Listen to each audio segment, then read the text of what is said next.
Welcome back to கலி cricketer. Finally IPL is பேக்குங்க. ஆமாங்க, இந்த நியூஸை கேட்கும் போது ரொம்ப சந்தோஷமாக இருக்குது. அதை விட சந்தோஷமான நியூஸ், இந்தியாவுக்கும் பாகிஸ்தானுக்கும் போர் முற்றிலுமாக நிறுத்தப்பட்டது. அதுவும் இல்லாமல் பாகிஸ்தானில் பயங்கரவாதிகள் 3 பேர்த்தையும் இந்திய ராணுவம் கொண்டிருக்கிறதா சொல்லியிருக்காங்க. அதே மாதிரி பார்த்தீங்கன்னா ஐசிசி டெஸ்ட் சாம்பியன்ஷிப் அதுக்கான சவுத் ஆஃப்ரிக்கா ஸ்குவாடும் ஆஸ்திரேலியன் ஸ்குவாடும் விட்டுருக்காங்க.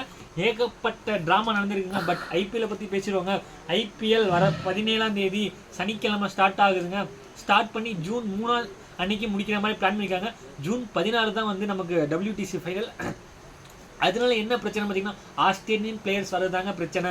ஆமாங்க, ஆஸ்திரேலியன் பிளேயர்ஸில் வந்து Mitchell Starc, Hazlewood, Cummins, Travis Head, Mitchell மார்ஷன் ஒரு படையே இருக்குது. அதாவது ஃபாரின் பிளேயரில் ஆஸ்திரேலிய பிளேயர்ஸ் மிக முக்கிய பங்கு வைப்பாங்க ஐபிஎல்லில். இங்கிலாந்து, வெஸ்ட் இண்டீஸ் எல்லாம் இருக்காங்க, நான் இல்லைன்னு சொல்ல. பட் முக்கிய பங்குன்னு பார்த்தீங்கன்னா ஆஸ்திரேலியா தான் வைப்பாங்க. அதே மாதிரி ஆர்சிபி ஈசாலா கப் நம்புதுன்னு நம்பிக்கிட்டு இருந்தாங்க. ஹெர்சல்வுட் வருவாரா தெரியலையேங்க. ஏன்னா அவங்களுக்கு வேர்ல்டு கப் ஃபைனல் தான் முக்கியம், WTC ஃபைனல் தான் முக்கியம். அதனால ஆஸ்திரேலியா கிரிக்கெட் வாரியம் வந்து ரெக்வஸ்ட் பண்ணியிருக்காங்கன்னு சொன்ன மாதிரி தகவல் வந்தது. எந்த அளவுக்கு உண்மைன்னு தெரியல. அதோட என்ன அடிமை அடி உள்ளதுன்னா, ஆர்சிபிக்கு வந்து படிக்கல் கிடையாது, இப்போ ரஜத் பட்டி தானே கிடையாது. யார் கேப்டன் கேட்குறீங்களா? நம்ம ஜித்தேஷ் சர்மா தாங்க கேப்டன். 13 கோடி கொடுத்து வாங்கினாங்களா, அவர் தான் இப்போ கேப்டன். பாவங்க ஆர்சிபி நல்ல நிலைமையில் இருந்தாங்க. இது ஃபஸ்ட்டு டைமில் 2வது டைம் இதே மாதிரி தான். கொரோனா அப்பையும் 7 மேட்சுக்கு 6 ஜெயிச்சு டாப்பில் இருந்தாங்க. பட் அந்த செகண்ட் ஹாஃபில் வந்து ஐபிஎல் அவங்க விட்டே போயிடுச்சு. அந்த மாதிரி சீசன் ஆயிடக்கூடாதுன்னு சொல்லி ஆர்சிபி ஃபேன்ஸ்லாம் வேண்டிக்கிட்டு இருக்காங்க. சிஎஸ்கே ஃபேன்ஸ், ஆமாங்க, ஒரே ஒரு மேட்ச் சிஎஸ்கேல நடக்கிறதா இருந்துச்சு. பட் அதுவும் நடக்கலைங்க.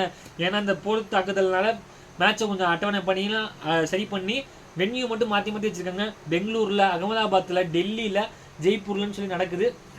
ஆக்சுவலாக இப்போ வந்து டேபிளே ஃபுல்லாக மாறிடுச்சு. அதே மாதிரி பஞ்சாபுக்கும் டெல்லிக்கும் நடந்த மேட்ச் இருக்குல்லங்க, அதை ஃபஸ்ட் ஓவர்லேருந்து ஸ்டார்ட் பண்ணி சொல்லியிருக்காங்க.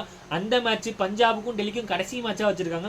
ஐபிஎல் கடைசி மேட்ச் இருக்காங்க. அந்த 2 டீமுக்கும் கடைசி மேட்சாக வச்சுருக்காங்க. அது தாங்க இப்போ ஓவர்சி பிளேயர்ஸ்னால தான் இப்போ வந்து என்ன பண்ணுறதுன்னு தெரில. அது வந்து பிசிசிஐ தெளிவாக சொல்லிட்டாங்க. அவங்க ஓவர்சீஸ் பிளேயர்ஸை நாங்கள் கட்டாயப்படுத்தி கூப்பிட மாட்டோம். அது வர்றதோ வராதோ அவங்க விருப்பம். அது அந்தந்த டீம் நிர்வாகம் தான் பார்த்துக்கணும்னு சொல்லியிருக்காங்க. ரிக்கி பாண்டிங் வந்து என்ன சொல்லியிருந்தாருன்னா, மார்க்கோ ஆன்சன் மட்டும்தான் வருவாரா என்னன்னு தெரியல, டவுட்டில் இருக்குன்னு சொல்லியிருந்தாரு. பஞ்சாப் டீமில் மேக்ஸிமம் எல்லாம் இருக்காங்க. எல்லாம் அவங்க பயிற்சி ஆரம்பிச்சிட்டாங்க. அதே மாதிரி WTC final South Africa versus Australia 16ஆம் தேதி நடக்குது. ஜூன் 16 நடக்குது.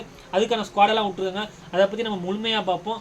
ஆக்சுவலாக இப்போ பார்த்தீங்கன்னா எனக்கு தெரிஞ்ச சவுத் ஆஃப்ரிக்கா வந்து கொஞ்சம் இந்த பழைய ஆஸ்திரேலியன் இப்போ பார்த்த மாதிரி இருக்குது. பார்த்தீங்கன்னா வச்சுக்கோங்களேன், குவாஜா, லபுஷனு, இந்த Smith, Travis Head, Inglis, Alex Carey, Hazlewood, Starc, Cummins, நாட்டன்லைன்னு ஒரு படையே இருக்குது. அந்த படையை சவுத் ஆஃப்ரிக்கா ஜெயிக்குமா அப்படின்னு சொல்லி ஃபுல்லாக பார்ப்போம் அடுத்த வீடியோவில். இந்த வாரம் நமக்கு ஐபிஎல் வாரங்க. ஃபைனலி ஐபிஎல் ஆரம்பிச்சாச்சு.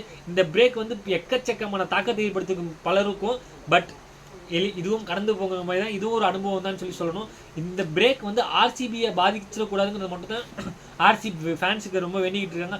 ஆமாங்க, அவங்க பேட்டிங்கே கொலாப்ஸ் ஆகுதுங்க. எப்படி படிக்கல் இல்லாமல் ஆட போகிறாரு, ரஜத் படித்தர் இல்லாமல் எப்படி ஆட போகிறாங்க, பவுலிங்கில் ஹேர்சல் இல்லாமல் எப்படி லுங்கி இங்கடி வருவாரான்னு தெரில. ஏன்னா அவரும் WTC ஃபைனலில் இருக்கார். ஏகப்பட்ட ட்ராமா வந்து ஆர்சிபி, டெல்லி, அகமதாபாத், மும்பை, பஞ்சாப், ஏன்னா இந்த 5 டீம் தான் டாப் 5ல இருக்குது. இந்த 5 டீமில் இருந்து வெறும் 4 டீம் வந்து குவாலிஃபயருக்கு போகும். எந்தெந்த டீம் போகுங்கிறதுக்கான ஒரு வலைப்பயிற்சி தான் இந்த வாரத்தில் நமக்கு காத்திருக்கு விருந்தா. அதனால Ahmedabad and Mumbai and RCB confirm நான் நினைக்கிறேன். எனக்கு தெரிஞ்சு டெல்லிக்கும் பஞ்சாபுக்கும் தான் பெரிய போட்டி நடக்கும்னு நான் நினைக்கிறேன். நீங்கள் என்ன நினைக்கிறேன்னு சொல்லி கமெண்ட் பண்ணுங்கள். நம்ம WTC ஐபிஎல்லாம் பற்றி ஃபுல்லாக ஒவ்வொரு வீடியோவில் அடுத்தடுத்து அப்டேட் பண்ணுறோம். இந்த வீடியோ பிடிச்சா லைக் பண்ணுங்கள். ஐபிஎல் பார்க்கணும்னு ஃபேஷன் பண்ணுங்கள். மறக்காமல் நம்ம சேனலை சப்ஸ்கிரைப் பண்ணுங்கள். Thank you guys.